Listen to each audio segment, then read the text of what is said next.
길을 걷다 보면 발밑에 아무렇지 않게 피어있는 노란 꽃이 있습니다. 너무 흔해서 굳이 몸에 좋을 거라고는 생각하지 않는 식물입니다. 그런데 만약 나이가 들수록 가장 먼저 부담을 느끼는 간과 혈관, 그리고 중년 이후 달라지는 대사 흐름과 깊이 연결된 식물이라면 이야기는 달라집니다. 우리는 흔히 몸에 좋다는 것은 특별해야 한다고 생각합니다. 값이 비싸야 하고 멀리서 와야 하며 이름도 복잡해야 믿음이 갑니다. 하지만 건강에서는 이 생각이 꼭 맞는 방향은 아닙니다. 오히려 너무 익숙해서 관심을 두지 않았던 것들이 어느 순간부터 몸 상태를 다시 돌아보게 만드는 계기가 되기도 합니다. 오늘 이야기의 중심에는 바로 그런 식물이 있습니다.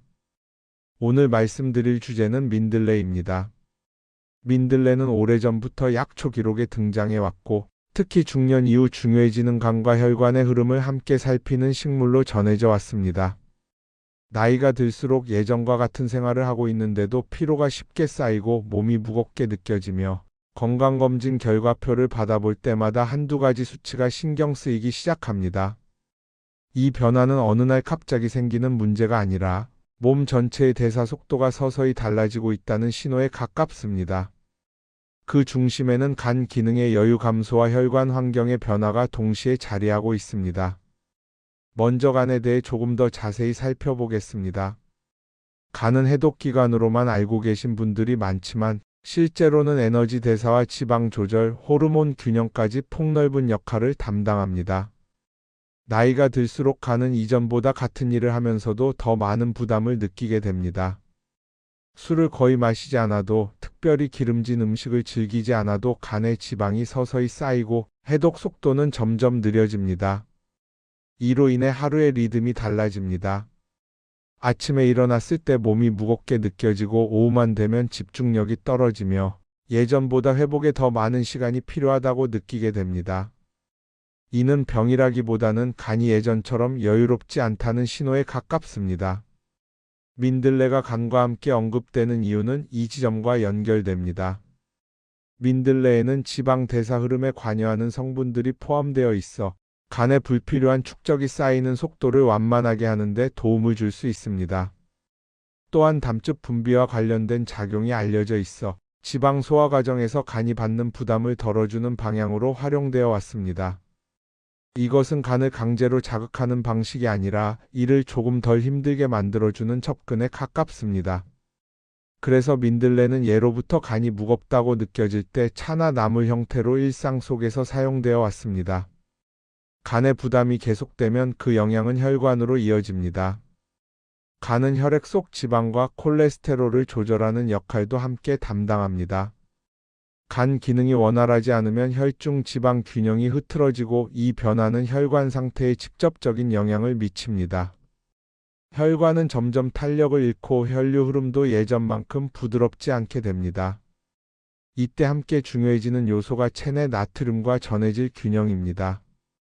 민들레에는 칼륨이 비교적 풍부하게 들어있어 몸속에 쌓인 나트륨 배출을 돕는 방향으로 작용합니다. 이는 혈압 변동을 완만하게 하고 혈액순환 환경을 관리하는 데 중요한 역할을 합니다. 중년 이후의 혈관 문제는 단독으로 나타나지 않는 경우가 많습니다.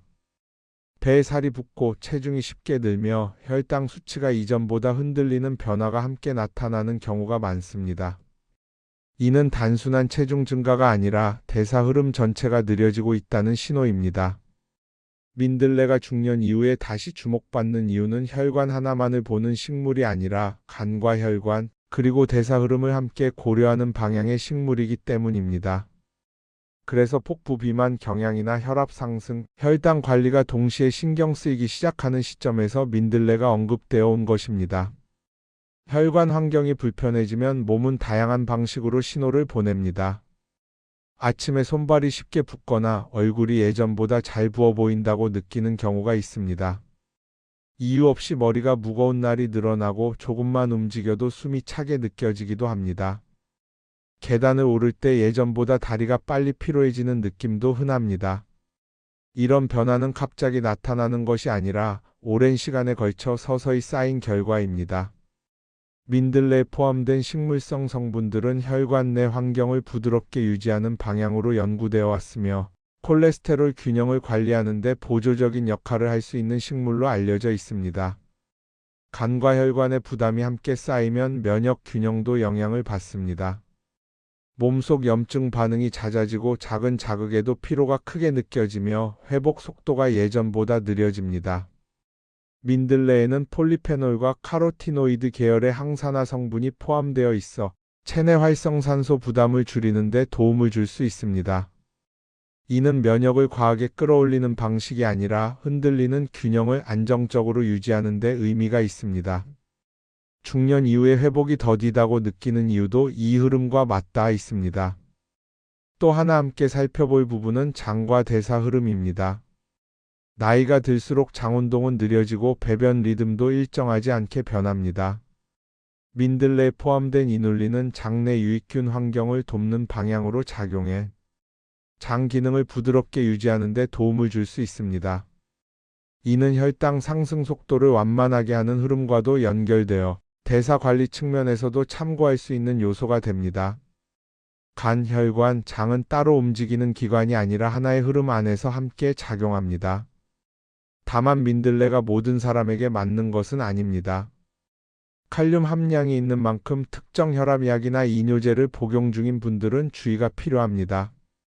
국화과 식물에 민감한 체질이라면 가려움이나 불편 반응이 나타날 수 있습니다. 처음 활용할 때는 소량으로 시작해 몸의 반응을 살피는 것이 가장 안전합니다. 그렇다면 민들레는 현실적으로 어떻게 활용하는 것이 좋을까요? 민들레는 약이 아니라 식물입니다. 그래서 특별한 방식보다는 일상에서 무리 없이 접근하는 것이 기준이 됩니다. 가장 흔한 형태는 민들레 차입니다. 말린 민들레 잎이나 뿌리를 따뜻한 물에 우려 마시는 방식으로 진하게 마시기보다는 연하게 시작하는 것이 좋습니다. 하루에 한두 잔 정도 식사와 식사 사이에 마시는 정도가 부담이 적습니다. 공복에 과하게 마시기보다는 몸의 반응을 보면서 천천히 익숙해지는 방식이 안전합니다. 나물 형태로 섭취하는 경우도 있습니다. 어린 민들레 잎을 데쳐서 무쳐 먹는 방식인데 이때도 다른 나물과 마찬가지로 양념을 과하게 하지 않는 것이 좋습니다. 쓴맛이 강하게 느껴진다면 위장에 부담이 될 수 있으므로 반찬으로 소량 곁들이는 정도가 적당합니다. 시중의 분말이나 환 형태로 나온 제품들은 원료 구성과 함량을 반드시 확인해야 하며 특히 약을 복용 중이거나 기저질환이 있는 분들은 식품에 가까운 방식이 더 안전할 수 있습니다. 가장 중요한 기준은 많이 먹는 것이 아니라 생활 속에서 지속 가능한가입니다. 민들레는 단기간에 몸을 바꾸는 식물이 아닙니다. 간과 혈관, 대사 흐름의 부담을 덜어주는 방향으로 천천히 작용하는 식물이기 때문에 며칠 먹고 판단하기보다는 일상 속에서 가볍게 활용하는 정도가 현실적입니다. 몸에 맞지 않는 신호가 나타난다면 굳이 계속할 이유는 없습니다. 민들레는 특별해서 좋은 식물이 아닙니다. 오히려 너무 흔해서 그 의미를 잊고 지냈던 식물입니다. 하지만 나이가 들수록 몸이 보내는 신호를 하나씩 돌아보게 되는 시점에서는 이렇게 부담 없이 다가갈 수 있는 식물이 하나의 기준이 될 수 있습니다. 오늘 이야기한 간과 혈관의 흐름을 떠올리며 민들레를 차나 나물처럼 일상적인 방식으로 천천히 활용해 보셔도 좋겠습니다. 생각나는 가족들이나 지인분들이 계신다면 이 영상을 한번 공유해 주세요. 건강은 단번에 바뀌는 것이 아니라 이런 작은 선택들이 쌓여 만들어지는 것이니까요.